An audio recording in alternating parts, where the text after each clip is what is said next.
મારા કિચનમાં તમારા બધાનું સ્વાગત છે। આજે હું બનાવી રહી છું વટાણાનું શાક। તો વટાણાના શાક બનાવવા માટે મેં રાત્રે વટાણાને પલાળી દીધા હતા, પછી સવારમાં જોયા તો સરસ પલળી ગયા હતા। પછી એક કુકર લીધું અને કુકરની અંદર મેં વટાણાને એડ કર્યા।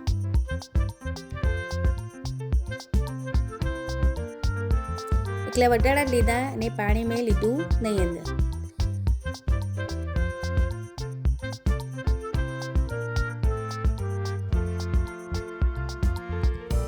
પછી 1 ચમચી મેં મીઠું એડ કર્યું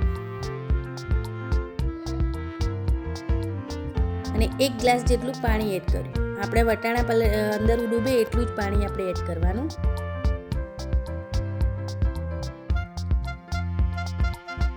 પછી કુકરનું ઢંકણ વાગી અને મેં ગેસ ઉપર મૂકી અને એને લગભગ 5 સીટી વગાડી।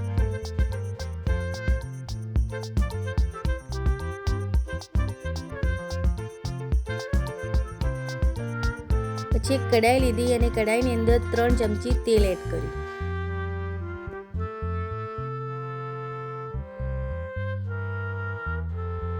એક ચમચી જીરું એડ કર્યું અને ચપટી હિંગ એડ કરી। બંનેને થોડું થવા દીધું।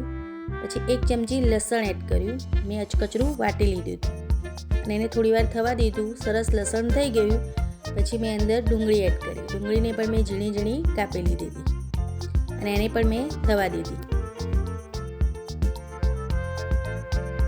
ડુંગળી પણ સરસ થઈ ગઈ પછી એક શિમલા મિર્ચ લીધું, એને પણ મેં ઝીણું ઝીણું કાપી અને એને પણ એડ કર્યું, એને પણ મેં થવા દીધું। સરસ થઈ ગયું પછી 2 ટામેટાં લીધા, એને પણ મેં મિક્સરમાં પીસી લીધા હતા, એ પણ અંદર એડ કર્યા, એને પણ અંદર થવા દીધું।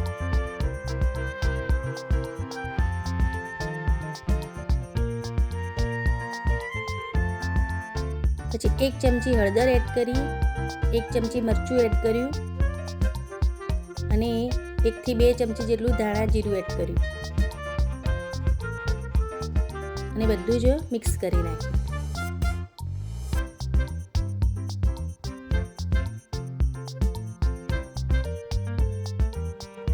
પછી મેં જારમાં થોડું પાણી લઈ અને એની અંદર એડ કર્યું અને બધું મિક્સ કરી અને એને થવા દીધું। સરસ આપણી ગ્રેવી તૈયાર થઈ ગઈ અને તેલ પણ ફૂટવા લાગ્યું એટલે આપણી ગ્રેવી તૈયાર થઈ ગઈ। પછી મેં કુકરમાં જોયું તો વટાણા જોયા તો સરસ થઈ ગયા હતા। પછી મેં વટાણાને એક ભાગીને જોયું તો સરસ વટાણો ભગાઈ જતો હતો। પછી મેં જારમાં લઈ અને વટાણાને મેં અંદર કઢાઈમાં એડ કર્યા અને કુકરમાં પાણી હતું એ પણ અંદર એડ કર્યું। પછી બધું જ મિક્સ કરી નાખ્યું।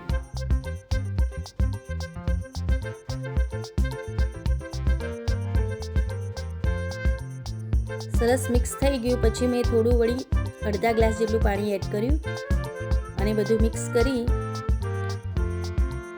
અને એને થવા દીધું અને 1 ચમચી જેટલું મીઠું એડ કર્યું અને ઢાંકણ ઢાંકી અને લગભગ 2 મિનિટ જેવું મેં થવા દીધું। પછી જોયું તો સરસ શાક આપણું બની ગયું। પછી મેં ચમચીથી હલાવી અને એને જોયું તો સરસ આપણા વટાણા અને ગ્રેવી મિક્સ થઈ ગઈ હતી।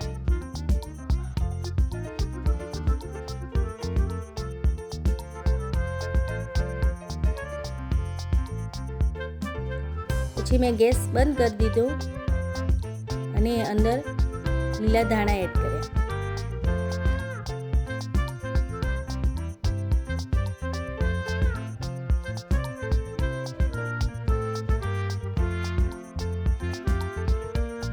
સરસ આપણું શાક બનીને તૈયાર થઈ ગયું। આ શાક ખાવામાં બહુ ટેસ્ટી લાગે છે, તો બધા ટ્રાય કરજો। આવજો।